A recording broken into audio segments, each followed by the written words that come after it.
As soon as the weather began to get nice towards Easter time, the soldiers began being brought out into the playground. And we started going again, you see, and we'd go for long walks. And the one day when we got there, there was this spinal carriage there with these other men that we'd often talked to. This spinal carriage, it was a basket carriage, just exactly the same, but it was long length, and this fellow was lying on his back, you see. And of course Ted and I peered through the palings, and this fella in this basket carriage, we hadn't seen him before, you see. And he looked at us and he smiled. And he'd got the most wonderful rows of teeth I'd ever seen. Oh, I can see them now. They were all evenly placed and beautiful teeth he'd got. And his hair was bright ginger and it was curly all over his head. And when he saw Ted and I looking there through the palings at him, he said, "Hello, who are you?" So Ted said to him, "I'm Ted, and this is my sister Winnie." "Oh," he said, "are you English children?" So Ted said, yes, we live here in Kings Heath." So he said, "I'm American." Well, when he said he was American, we were absolutely thrilled. We'd never ever seen an American before. And to think that we were actually talking to an American was absolutely wonderful to us. And he said, "My name's Curly." He said, "You can understand why, can't you?" So Ted said, "Yes, I can, with your curly hair." Well, we became friends with that fella.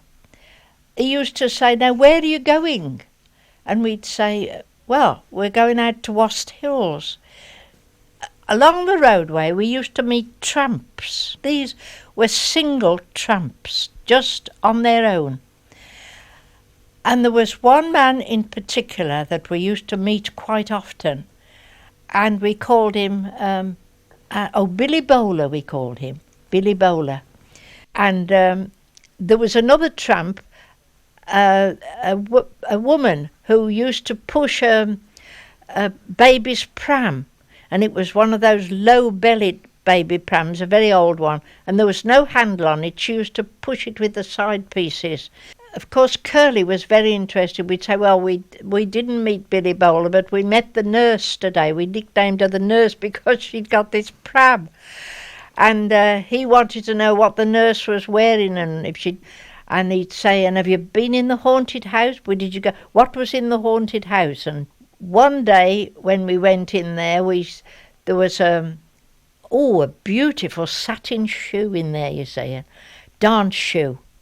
Told him about that, and he said, "Well, perhaps it belonged to the nurse." And Ted said, "Oh no, it wouldn't belong to the nurse because it was too small. The nurse has got great big feet." And of course he used to scream laughing.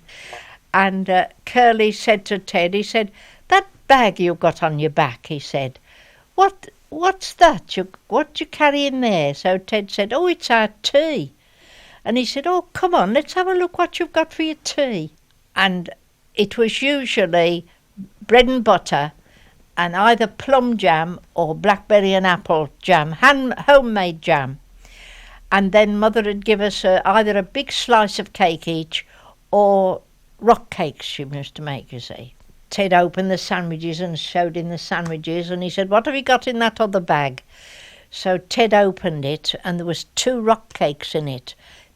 She'd given us 2 rock cakes each, you see, and he opened his and then showed him, and he looked up and he said, "Oh, rock cakes! Oh," he said, "that does remind me of home." He said, "Oh, they're just like my mother makes." And Ted looked at me and he looked at him and he said, "You can have one if you like, Curly." He said, No. I went, "Oh," he said, "that does remind me of home. They're just like my mother makes." And I said, "You could have 2. We've got 2 each. So you could have 2 and then we shall have 1 each left." No, no. And he turned to these, he says, fancy these kids trying to give me their cakes, he said. No, I wouldn't dream of taking your tea off you at all, mind. No, no, you wrap it up again and put it in your bag. So, of course, we wrapped it up and put it in our bag. Well, when we got home, of course, we used to tell Mum everything that Curly had said and what we'd told Curly and all the rest of it. And my mother said, oh, when you go in again, I'll make some and you can take him a bag. So the next time we went, my mother had made half a dozen in a bag for us to give to Curly, you see. And Curly was nearly in tears because we'd given him these rock cakes and he thought we were so kind. He thought it was wonderful, you see.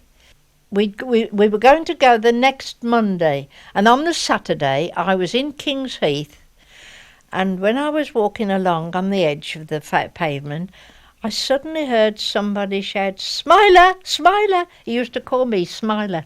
And he said, "Smiler." I could hear him calling, and I looked, and there was his basket carriage in the high street, right up against the window of a shop.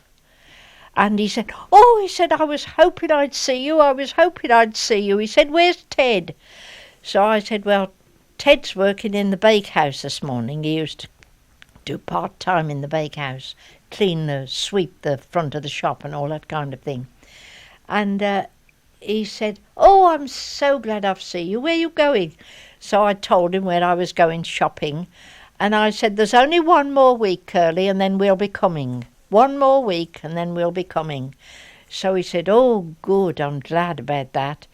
It wasn't the next week, but it was the week after.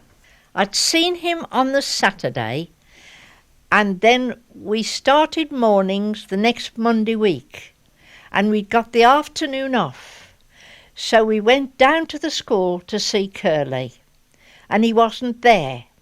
And the other fellas that were sitting there, as we drew near to them, I heard the one say, "Here they come, here they come." And we went up to the railings, and of course Ted said, "Where's Curly?"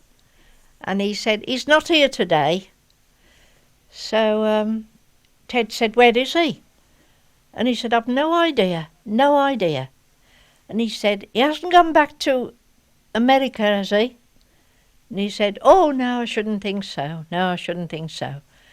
And we couldn't get anything out of these two men sitting there. They wouldn't tell us anything. So Ted said, "They're not going to tell us where he is, are they? Come on, let's go and ask these." There were some more men a bit further. I mean, we knew all these old soldiers that had been out there for a long time. They used to look to see us coming and wave and all that. And we went up to these other men, and Ted said to him, "Could you please tell us where Curly is?" And he said, "Haven't they told you down there?" And Ted said, "No. No, they say they don't know where he is." And he said, "Well, you know, this is a hospital," he said. "Some people they save and some they don't." He said, "They do their best. Sometimes they can save and sometimes they can't."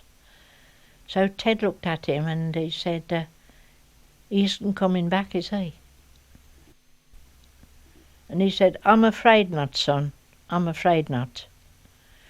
So Ted said, he looked at me, and I was standing there, you see, and he said, "Curly's dead." So I said, "He can't be. He can't be. I only saw him last Saturday. I only saw him." I said, "He was there in the high street with the nurse." He said, "I'm ever so sorry," he said to us, you see. So Ted said, "Oh, Curly's dead." And he kept saying it, Ted, you see. And so one of these fellows said, "Well," he said, "if it's any reconciliation to you children," he said, "I'll tell you this, that as long as Curly's been here in England, you two have given him more pleasure than anybody else," he said. "He's worshipped you," he said. "He couldn't wait to see you again," he said. "And when he's got into the hospital," he said, "all he's talked about is you two kids," he said. "You've given him the pleasure that nobody else has," he said. "He's really enjoyed every minute of you. He couldn't wait to see you again," he said. "So don't be troubled about it, he said, because you really did an awful lot for Curly.